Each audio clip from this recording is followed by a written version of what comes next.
Welcome to Racket Fanatic Podcast, Tales of a Tennis Legend. Every week I'll be telling a story about the best tennis players who have ever played the game. In this series we're talking about Andre Agassi, and this is episode 4 when Andre Agassi met his fitness trainer Gil Reyes. I wanted to tell this story because of how close the relationship Andre Agassi had with Gil. He saw him way more than a fitness trainer. He was a father figure, a bodyguard in many respects, and they had such a close relationship and bond. Gil had such a massive impact on Andre, and he even admits that he wouldn't have made it as far as he did do without him. So I just wanted to tell this story and how their relationship started. So at this time, Andre was about 19 years old. He was in 1989. He's on tour, and his fitness, obviously he's an athlete, but he feels like his fitness is not as good as it should be. When he's playing Grand Slams, 5-set matches, he feels like his fitness dwindles. He feels like he's getting outgunned at times when he's tired. He really feels like his conditioning is not as good as it should be to compete at this high level.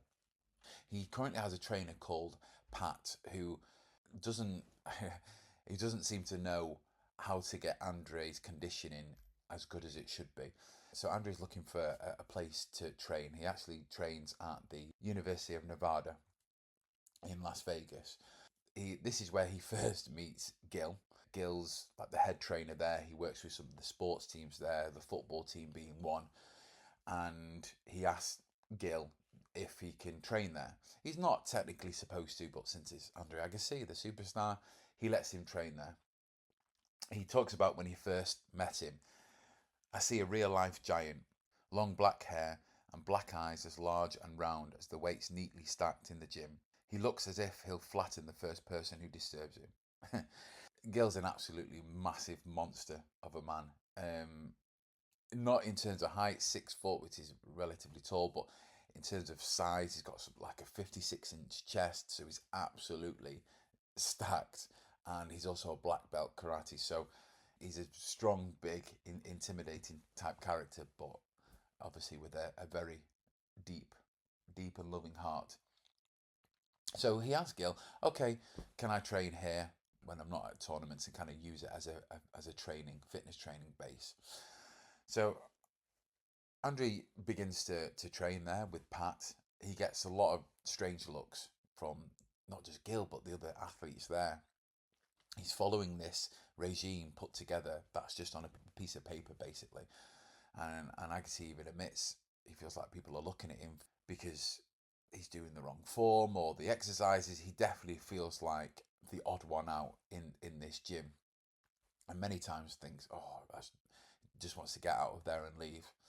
But fate would have it that Pat, his fitness trainer at the time, had to leave Agassi for a short period due to a family emergency. So he hands Agassi a piece of paper with some exercises to do, and Agassi then asks Gil, hey, would you mind just helping me for a while my trainer is with his family? Can you just help me follow these exercises? Gil looks at the looks at the piece of paper in kind of almost disregard, like, what is this nonsense written on this piece of paper? And then after looking at this piece of paper with a few exercises written on, and obviously Gil has seen Andre train with his bad form and doing exercises that are not really relevant to what a professional tennis player should be doing, he has a few questions. I tell him about running with Pat on Rattlesnake Hill, how I feel I've hit a plateau. He asks, how much do you run every day? 5 miles. Why? I don't know. Have you ever run 5 miles in a match? No. How often in a match do you run more than 5 steps in one direction before stopping? Not very. I don't know anything about tennis, but it seems to me that by the 3rd step, you'd better be thinking about stopping. Otherwise, you're going to hit the ball and keep running, which means you'll be out of position for your next shot. The trick is to throttle down, then hit, then slam on the brakes, then hustle back. The way I see it, your sport isn't about running, it's about starting and stopping. You need to focus on building the muscles necessary for starting and stopping. I laugh and tell him that might be the smartest thing I've ever heard anyone say about tennis. So straight away, Gil, from his knowledge of fitness and training, understands tennis without having any knowledge of tennis whatsoever.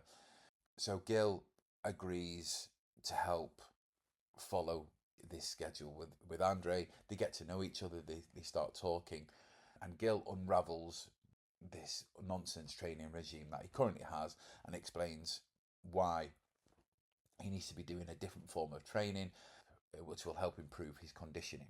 So as they get to know each other, and Agassi realizes how much of a great addition Gil can be in his life, he asks him if he'd like to be his trainer.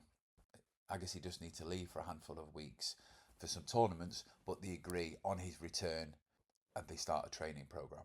And Gil, being the type of working man, tough guy that he is, he says to Andre that he'll actually build the weight machines himself. He's going to build a weight and training area in his garage at home, where actually weld the machines himself. They train at the university in the interim, but it's amazing that Gil has the skills and knowledge to do that. Agassi actually relates that to his father, the same way that his father built the tennis court in his back garden and built the ball machine. He says that's the one thing that they have in common, that ability and engineering brain to build things themselves. So on Agassi's return after the tournaments, they start training together. They speak for hours. They build such a deep bond to the point where Agassi's spending every other day at Gil's house with his family, having dinner. At night, instead of going home, he'll just sleep on the couch or on the floor at Gil's house. It seems like the two kindred souls that have finally met. So it's really beautiful to read about how close they were. And I think straight away, Andre saw him as a father figure, because the amount of time and compassion that Gil had for Andre, but also his knowledge. His knowledge, not just about fitness in life, he would pass on advice. And I think, as well as training and doing the actual physical stuff, Gil would give him advice. And there's many times Andre would say a training session with Gil could just be a conversation. So Andre saw him as a father figure, and Gil saw that as well. And they built their relationship around that, and that's why they were so close.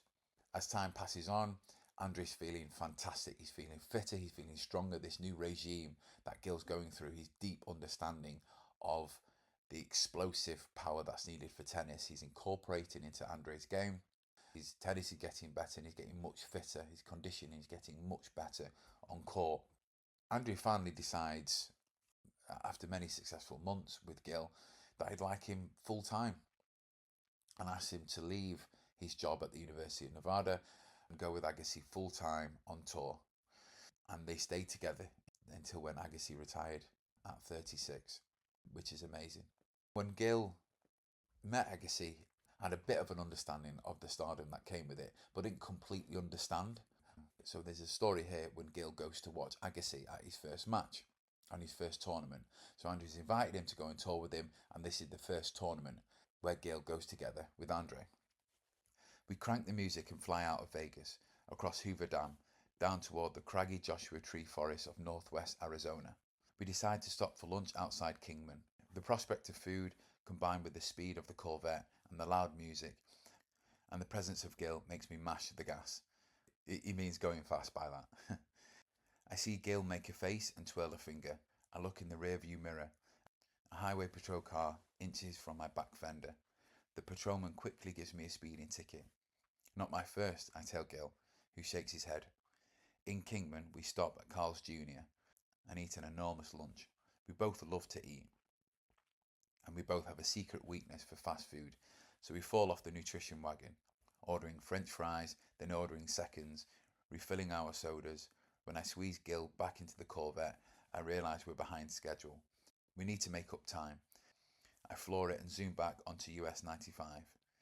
200 miles to Scottsdale. Scottsdale is where the tournament is being held. 2 hours of driving. 20 minutes later, Gil makes that same twirling gesture. A different patrolman this time. He takes my license and registration and asks, "Have you received a speeding ticket recently?" I look at Gil. He frowns. Well, if you consider an hour ago recent, then yes, officer, I have. Wait right here. He walks back to his car. 1 minute later, he returns. The judge wants you back in Kingman. Kingman? What? Come with me, sir. What about the car? Your friend can drive it. But can't I just follow you? Sir, you are going to listen to everything I say and do everything I say, and that's why you're not going back to Kingman in handcuffs. You will sit in the back of my car and your friend will follow us. Now, step out. I'm in the back of a police car, Gil following in a Corvette. We're in the middle of nowhere, and I'm hearing the crazy ass plinking banjos from Deliverance. It takes 45 minutes to reach Kingman Municipal Court. I follow the patrolman into a side door and find myself before the small, elderly judge, who wears a cowboy hat and a belt buckle the size of a pie tin. I look around for a certificate on the wall, something to prove that this is in fact a courthouse and he's a real judge. All I see are heads of dead animals. The judge begins by rattling off a series of random questions. You playing in Scottsdale? Yes, sir. You played the tournament before? Oh, yes, sir. What kind of draw do you have? Pardon? Who do you play in the first round? The judge, it turns out, is a tennis fan. Also, he's followed my career closely. He thinks I should have beaten Curry at the French Open.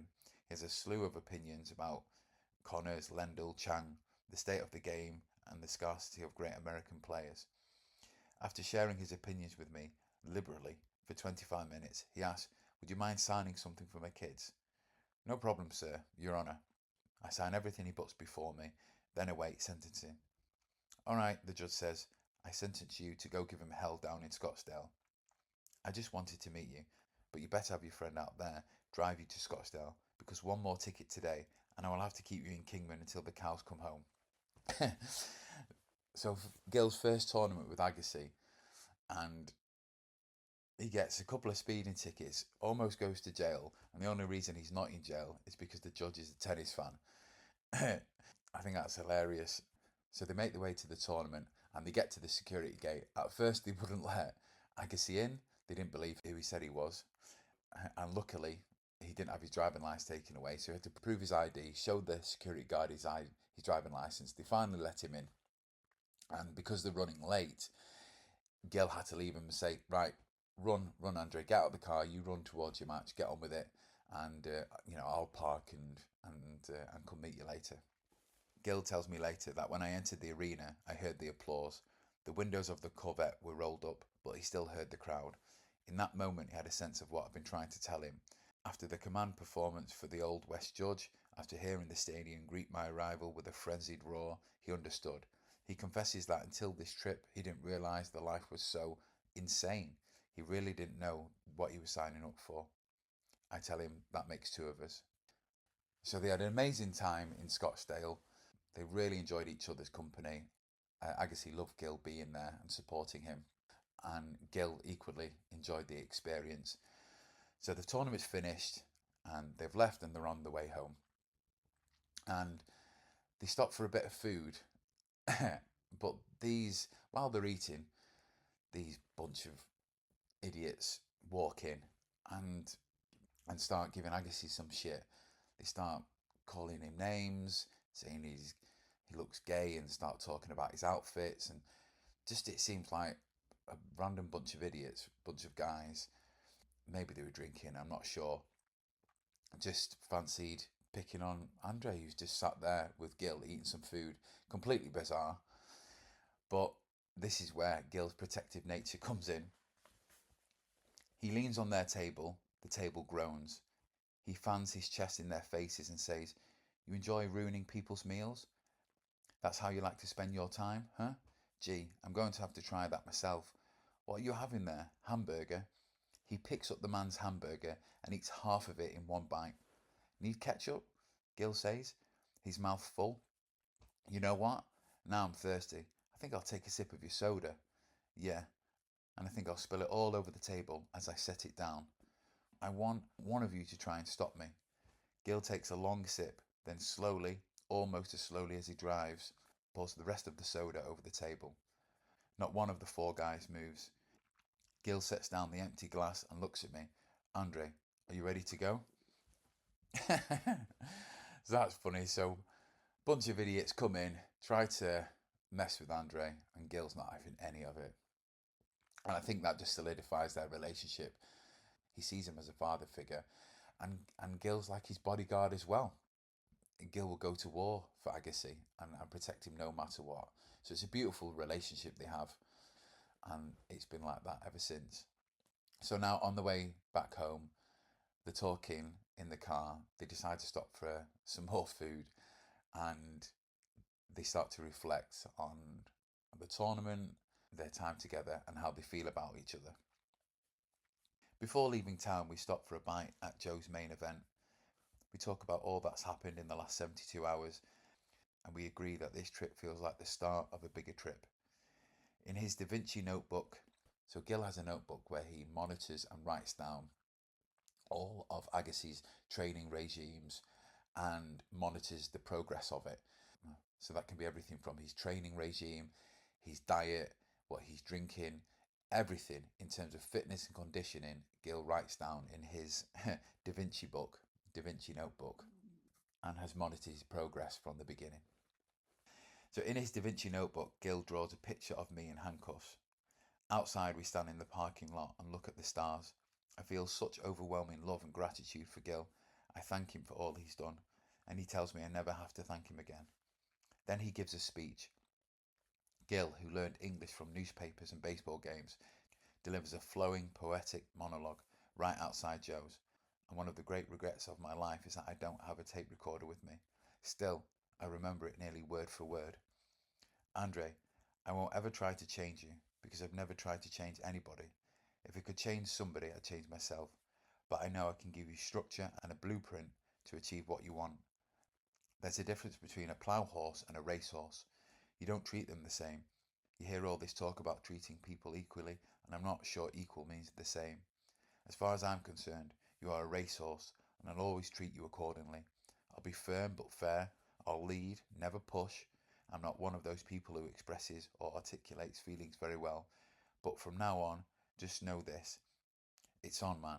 It's on. You know what I'm saying? We are in a fight and you can count on me until the last man is standing. Somewhere up there is a star with your name on it. I might not be able to help you find it, but I've got pretty strong shoulders, and you can stand on my shoulders while you're looking for that star. You hear? For as long as you want, stand on my shoulders and reach, man. Reach. And that is a beautiful speech to end on by Gil, expressing how they feel about each other and the journey they're about to go on.